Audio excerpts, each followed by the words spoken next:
So I was just inspired by this crazy book of Carl Gustav Jung. It is his personal notebook. It's well known as the Red Book.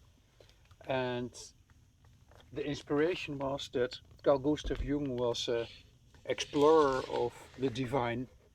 He was a mystic, a agnostic, and he made me dive again into this question, what is God?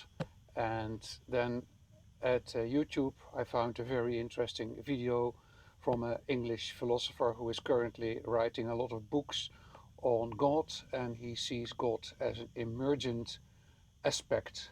And I think that philosophers and scientists should work together a bit more, and also with meditators, because to understand God is apparently for us as human beings extremely important. The question, what is God, who is God, is an ancient question, and of course, millennia long, people have thought about how can we relate to God, how can we know God, and many, many questions arose.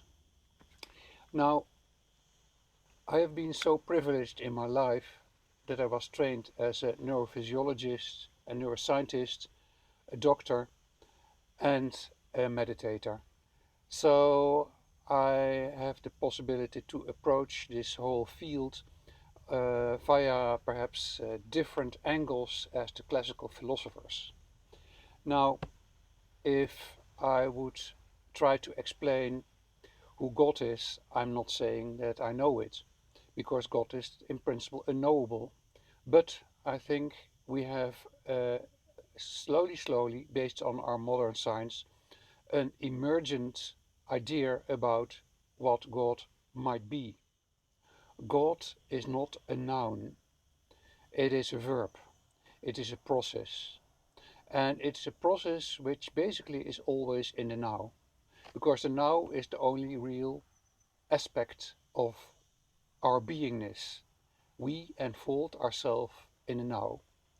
And if we unfold ourselves in the now, just as this crazy, beautiful nature is unfolding itself in the now, creating biochemical reactions in the now, expressing in various forms in the now, and experiencing life in the now, God is always also in the now, expressing himself or herself or itself through the now, through the multitude of aspects which reside in the now, including us.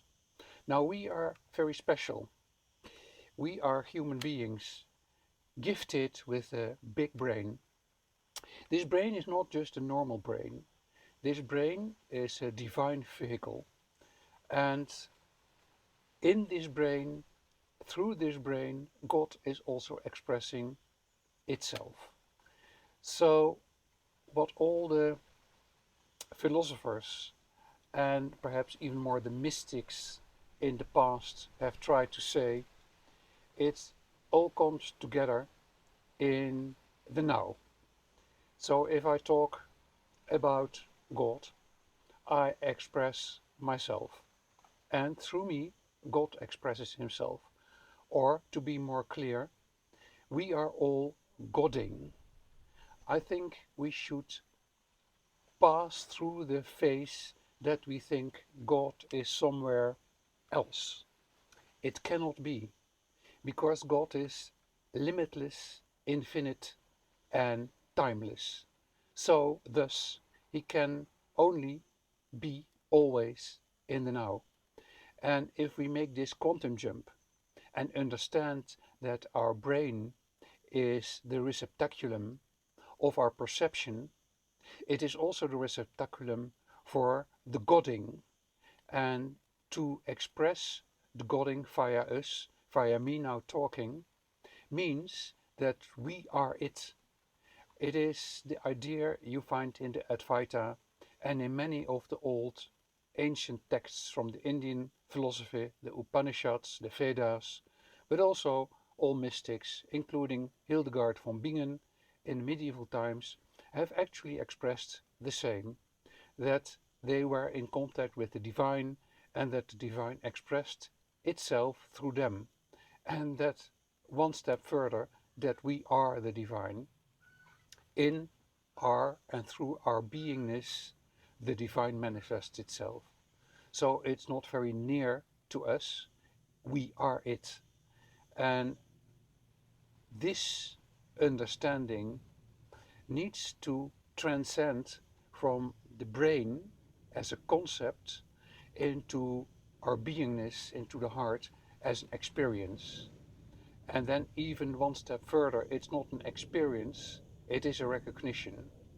And I would say, and we will discuss this more in various videos, I would say we are the instrument through which God can know and can recognize himself. This is a radical new understanding of God, because it brings all the responsibility into our own system to enable ourselves to recognize this fact and to be filled with awe. Here, God is sitting talking to you. There, on the other side of the camera, in the YouTube video where you are watching, you are the receptaculum, you are receiving this message, and do you recognize it? If not, there are various processes, various methods, various meditative ways to enhance the likelihood that you recognize God. Meditation is not an instrument, it is a state of being. It is a state of being which basically is a divine state. And I think it is important that we recreate a new concept of God in such a way that we understand that we are it, and that we recognize that we are it.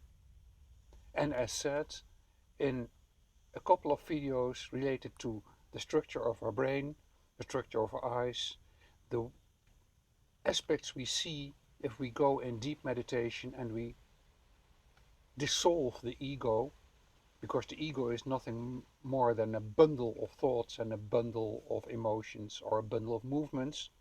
If we dissolve this identification with that we are something, we realize and recognize that we are nothing, no thing.